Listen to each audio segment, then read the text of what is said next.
Assalamualaikum warahmatullahi wabarakatuh.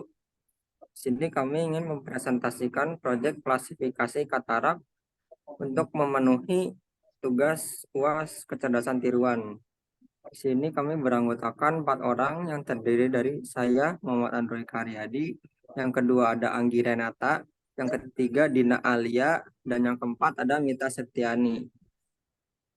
Selanjutnya akan dijelaskan oleh Anggi Renata. Silakan.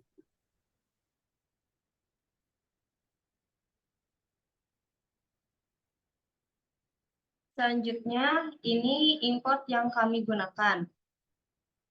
Lalu fungsi di bawah digunakan untuk memuat dan memproses gambar dari suatu folder, mencakup membaca gambar, resizing, mengubah gambar menjadi vektor, dan pengumpulan gambar dan label.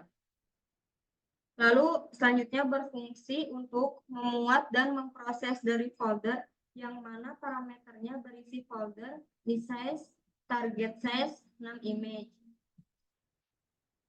Lalu input image, OSPath, join, folder, filname, CV to Imbride Grayscale, yang mana fungsi dari Imbride Grayscale mengkonversi gambar asli ke gambar grayscale.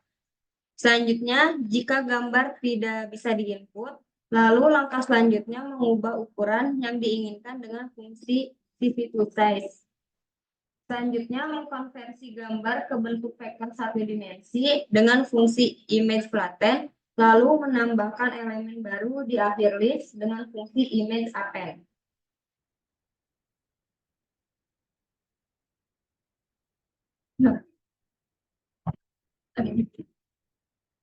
Selanjutnya yaitu memuat data gambar dari masing-masing folder. Di sini ada folder 1, 2, 3, 4 dengan tautan masing-masing. Kode berikut digunakan untuk mengubah gambar agar gambar tidak terlalu besar sehingga mengakibatkan lamanya proses. Dengan target ukurannya yaitu 64. Lalu memuat dan memproses gambar dari setiap folder dengan dengan label masing-masing penyakit. Di sini ada label normal, katarak, dan glaukoma, dan retina, dan penyakit retina. Lalu menggabungkan semua gambar, data, dan label. Untuk gambar yaitu kita menggunakan fungsi concatenate dengan image 1, image 2, image 3, dan 4. Lalu pada label, di sini label 1, 2, 3, 4. Fungsi concatenate yaitu menggabungkan beberapa array atau list menjadi satu array tunggal. Lalu membagi data menjadi training dan testing, yaitu extrain, extest, train, test pada tiap gambar dan label. Lalu ada data augmentasi.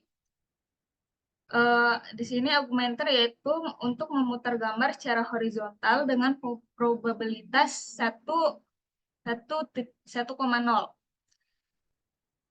Dan di sini ada fungsi atau proses augmentasi, yaitu mengubah augmenter image dan hasil augmentasi disimpan dalam variabel augmentasi image.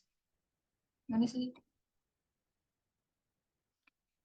Dan di sini ada extrain augmented, yaitu list augmented image yang berisi vektor gambar hasil augmentasi diubah menjadi array NumPy dan disimpan dalam variabel extrain. Dan untuk Y menjadi variabel Y train augmented. Lalu selanjutnya di sini SPC ini adalah kelas utama yang menyediakan implementasi dari model support text story match atau yang bisa disebut SPM untuk klasifikasi dan regresi. Kemudian untuk pelatihan model SPM dengan data yang ditambah. Lalu memprediksi label untuk data uji.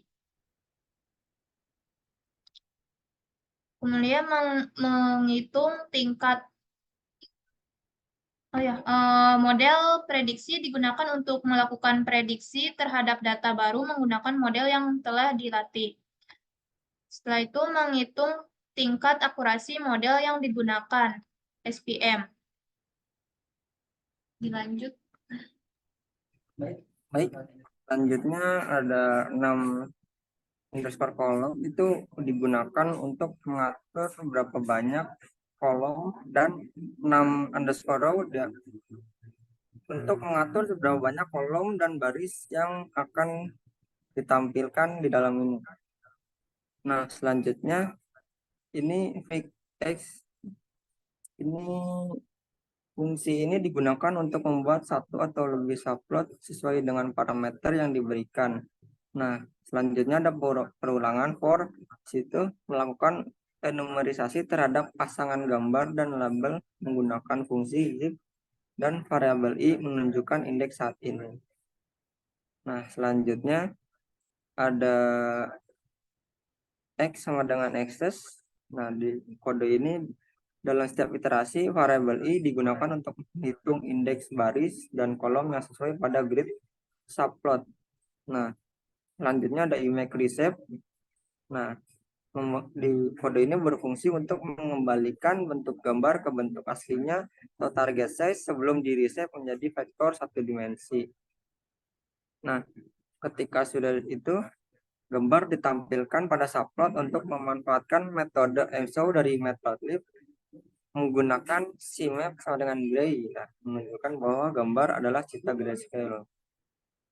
Selanjutnya set title ini untuk menetapkan judul subplot dengan label dari gambar. Selanjutnya .exist. Nah, ini kode berfungsi untuk menonaktifkan sumbu pada subplot sehingga tidak ada tanda sumbu yang ditampilkan. Mungkin segitu saja presentasi dari kelompok kami. Terima kasih sudah mendengarkan. Wassalamualaikum warahmatullahi wabarakatuh.